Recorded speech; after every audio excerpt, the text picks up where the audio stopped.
บายดีมื้อนี้ก็ไม่องบ้านหนาเนาะไม่องบ้านหนาสิไปสิเขาในเมืองเนาะมื้อนี้นะสิไปเอาเงินเพราะว่าพี่ชายเพิ่นพามาให้ไม่องเนาะทุกคนเนาะพี่ชายพี่บุญอุ้มเนโดนเนาะเพิ่นพาเงินมาแล้วมื้อนี้ก็ไม่องกระสีแต่เขาไปธนาคารเขาไปเอาเงินเนาะเพิ่นส่งเงินมาให้ไม่องเนาะทุกคนเนาะแล้วไม่องก็สิไปกับรถจักรคันนี้เนาะไปเลยไปนำกันเนาะไปเบิ่งว่าทางมันสิเป็นใดเนาะทางเขาไปธนาคารมันสิเป็นใดไปก็ไม่องเลยเด้อเพราะว่าพี่ชายเพิ่นเป็นนั่นผู้พามาให้เนาะพี่บุญอุ้มเนโดนเนาะแล้วก็ญาสวรรค์ทองญาสวรรค์ทองผมมีหานเนาะเพิ่นกะแบบว่าคอยซอยผู้ที่อันนั้นเนาะผู้ที่ว่าด้อยกว่านะทุกคนก็สิได้เขาไปเอาเลยเนาะก็ขอบใจเนาะก็ขอบใจลงนะไม่องก็สิเขาไปเอาเลยเด้อเดี๋ยวนี้เด้อกำลังสิเขาไปเนาะกำลังสิไปกับรถจักรคู่ใจแหละทุกคนเลยไปเลยไปนำกันเลยเนาะเขาในเมืองแล้วเนาะเริ่มบ่อนไปเอาเงินแล้ว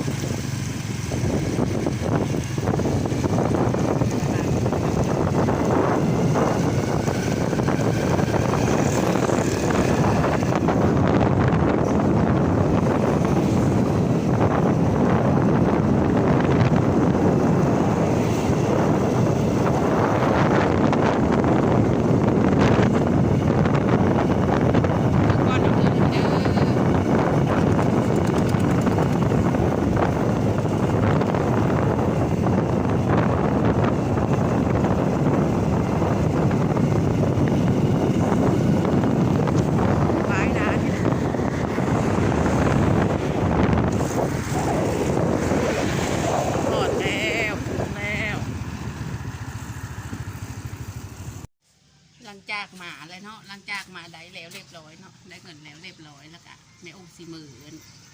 กับร้านสายมือบานเนาะมือบานแล้วก็สิมือแป้งปั่นไห้ล้านเนาะล้านเด็กๆอยู่บ้านในองค์ล้านในองค์เนาะเข้าไปซื้อกินยุ่งเหตุแล้วก็ซื้อเครื่องอุปกรณ์เนาะเขาคงเห็นเนาะทุกคนไปกันเลยมือบานไม่องค์เลยแบบนี้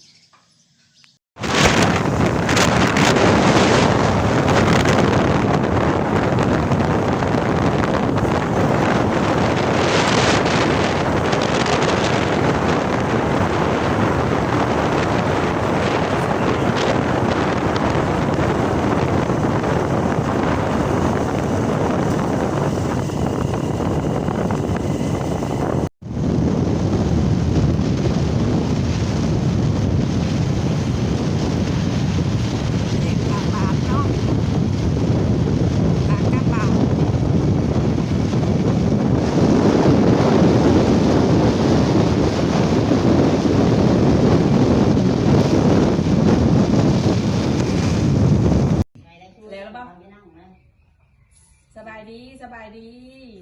น้องมาฮอดเหินเลยเด้อฮอดบานเกิดเลยเด้อหลังจากไปเอาเงินยวนดงเฮนเนาะอยู่ในเมืองพุ่นละกะมาแต่พุ่นละกะพอดีร้านชายพุ่นโกดกะค่ะไม่องมาฮอดบานเกิดเนาะได้เงินแล้วเรียบร้อยกะพี่ชายคนล่อบอกว่าให้ปั่นให้ลูกหลานเด้อแล้วก็ปั่นให้อันนี้กันลูกหลานชาวคนโตอันนี้คุณที่ช่องคุณพี่อุ้มและผู้ที่ซ้ำแหละอันผู้ที่ซ้ำที่สี่แล้วไปยุ่งน้ำพ่อยังประทันหมายเลยเงินจำนวนนั้นละกะน้องสาวกะได้มาแบ่งเธอล้านเนาะเธอล้านนั่นคนนี้นี่เธอล้านเขาเป็นไปซื้ออันนี้กะล้าน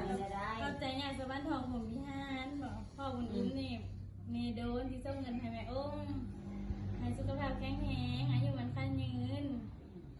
ขอบใจหลายๆเด้อขอบใจหลายๆขอบใจได้ลูกขอบใจเด้อขอบใจเด้อ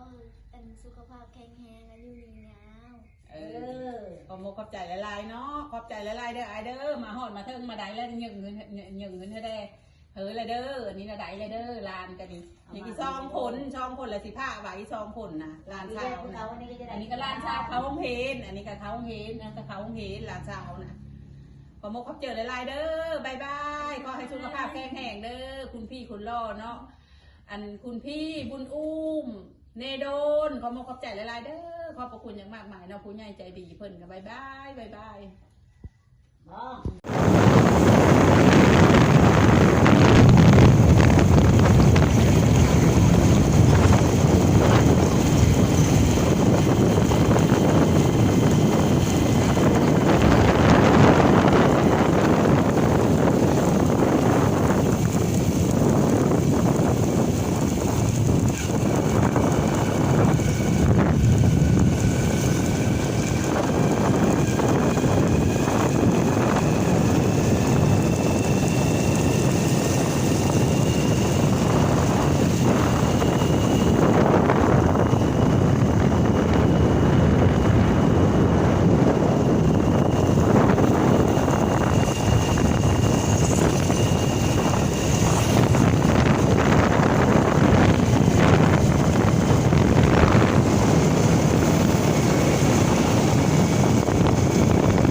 นและที่เอาเงินนั่นมือเฮินล้านๆเนาะ